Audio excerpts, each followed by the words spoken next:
Bright blessings, everybody. This is Saoirse doing another book review for Pagan Pages eMag today. And I am reviewing Seeking the Spirits of Palo Kimbisa and its teachings of Atata Rodriguez to Sophia Kelly Shultz. This book can be found on Amazon as well as the Stone Circle Oracle that Miss Shultz has made. She both did the drawings and paintings for that Oracle deck, and she wrote the book about it too.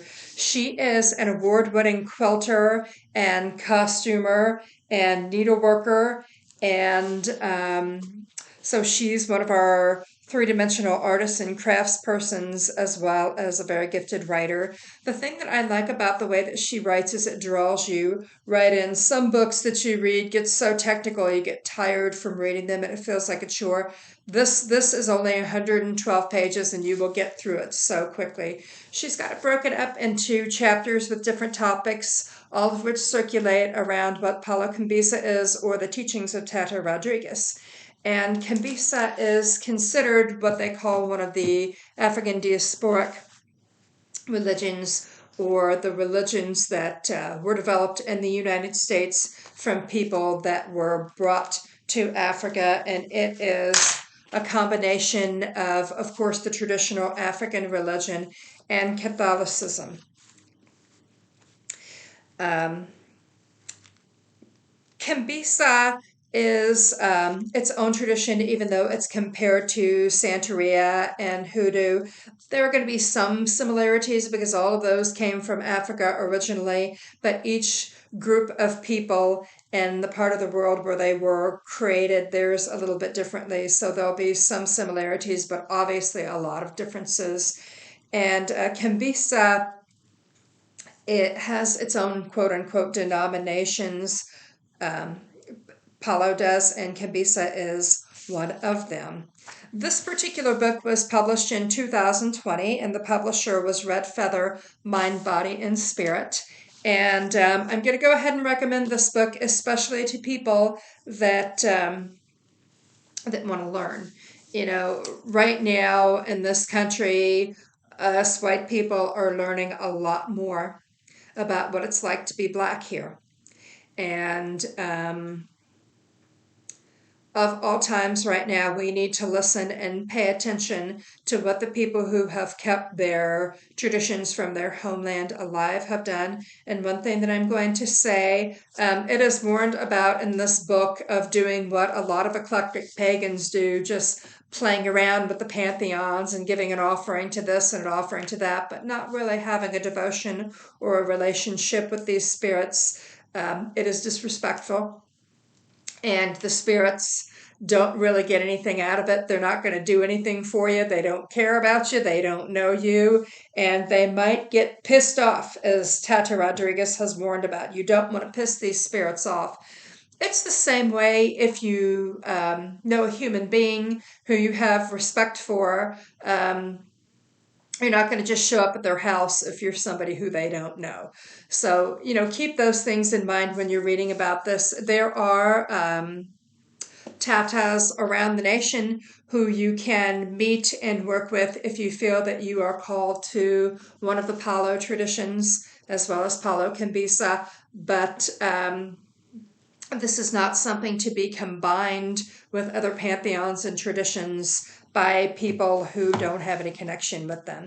So I will say that first and foremost. And that's not a very popular belief in the pagan community, but ethnocentric indigenous people are telling us to stop misappropriating their faith traditions and practices, and protecting yourself is just one of the reasons to do that. So I'm going to read a little bit about Tata Rodriguez. He was initiated into Palo at the age of 16 and became an actual practitioner at the age of 21.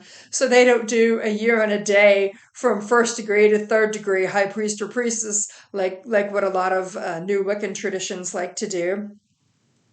He moves around for work and among his godchildren who he's adopted into his tradition, and he is currently in Florida. He is also a professional chef. Ooh, wonderful. And then Sophia Kelly Shultz calls herself an itinerant author and artist. And she's been working as a professional since the 80s, so she's basically one of our elders. She's best known for her paintings like Holy's Green Man and, of course, her Stone Circle Oracle. She lives in Pennsylvania with her extremely patient husband of 31 years, David. Well, I understand that. My husband is extremely patient too. First off, I'm going to read you from the end of the book, Is Palo Evil? And this talks about the way that they're viewed by some people. Before I met Tata, I knew only about Santeria and Candomblé and had already formed an opinion that Afro-Caribbean religions should be treated with great respect. That shit is real. Since I met Tata, I discovered that for some people, respect can translate into fear. Apparently, even to practitioners of Santeria, certain other varieties of Afro-Cuban religion are scarier than others, and Palo was the scariest of them all. I'm going to skip ahead a little bit. These are things that Tata was saying. Palo is primal, elemental. A lot of people find that scary. For them, using Palo would be like trying to live in a tent in an unexplored forest when you're used to living in a condo in a gated community. People who are used to living predictable lives get really squirrely when they encounter the unpredictable. It's the primal origins of Palo that make it seem dark. But the reality is, it's no darker than the lion that hunts the gazelle. The gazelle thinks the lion is terrifying. In order for the lion to survive, though, the gazelle must die. She said the law of the jungle. He nods. It's nature at work. Palo is nature at work.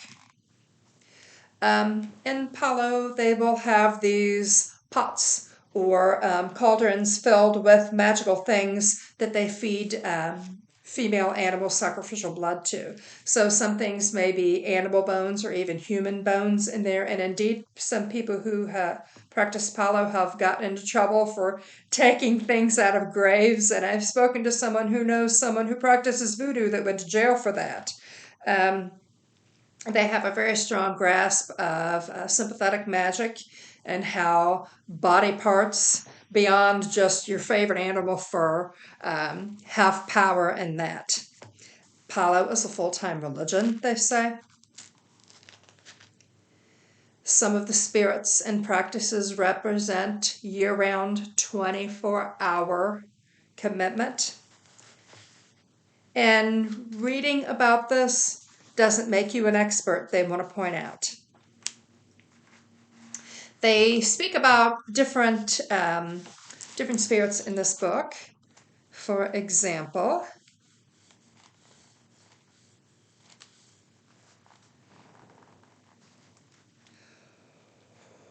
they talk about the whirlwind spirit, who is similar to one of the voodoo spirits, Centella. And they have her picture right here. Isn't that beautiful? Yeah, Miss Sophia is a very good artist. This is the spirit that you speak with if you're wanting help with your business ventures that it talks about. A sacrificial gift that was given for her and some divination that was done to see that they were going to be successful. So that is very, very interesting. But one thing that I'm going to read to you is about a teaching that they have about health, because this is one thing that I would like to see more pagans and heathens adopt. Our superstitions are one of the things that make us who we are, but those superstitions come from a time when we didn't have as strong of a grasp of science. And I would like people to stop contacting their tarot readers and priests and priestesses for diagnosis and go to the doctor more often. I would like to see people take their medication or eat right or drink water more often than try to wear a certain crystal that's supposed to balance out the blood. So I guess what I'm trying to say is this next section talks about balancing your magic with nature, because magic is, after all, a scientific thing. So here we go. This is on page 51, 11 a.m., Lucio Hospital. Today we examine the perils of attributing your health problems and those of your family to spirits, bad magic, and curses. The good news is it's probably not a curse at all, just you being paranoid. When asking health questions, find out first if there's a clinical cause of your ailment. When dealing with children, one must also take into account that children are really good at finding ways to get attention. That evil spirit might be your offspring. Oh, that is hilarious. I'm sure those of you who are parents can say, oh yes, my child is my little demon. That's hilarious. Not everything happens is the work of spirits. If Steve feels sick, it's the spirits. When his mother died, it's the work of another pillar of Santero. Tata Rodriguez shakes his head. The reality is that his mother overdosed on pain pills. There's a tug in his line. Slowly he begins reeling his query in. They project this onto kids too. He continues. A kid starts having screaming fits 3-4 times a day and suddenly they're possessed by a spirit. It's all I can do not to turn them around and tell their parents, your kid is 3. 3-year-old scream. You're the parents. What the fuck do you want me to do about it? Now, this priest sounds a lot like my priest. And that's what you find with your really, really good clergy persons.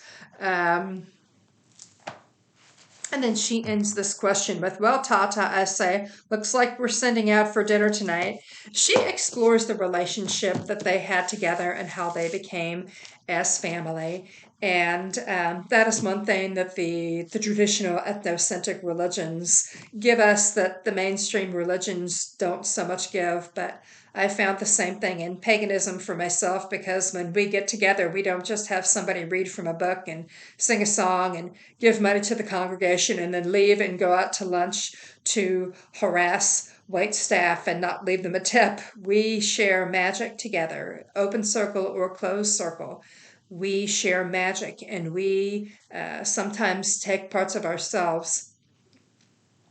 Sometimes parts of ourselves go into other people, and parts of them come to us. We share that magic and we internalize that, and that's one of the same things that happens in Palo Kimbisa. And this is a wonderful, intimate account of Sophia's relationship with Tata and wonderful things that she read from him.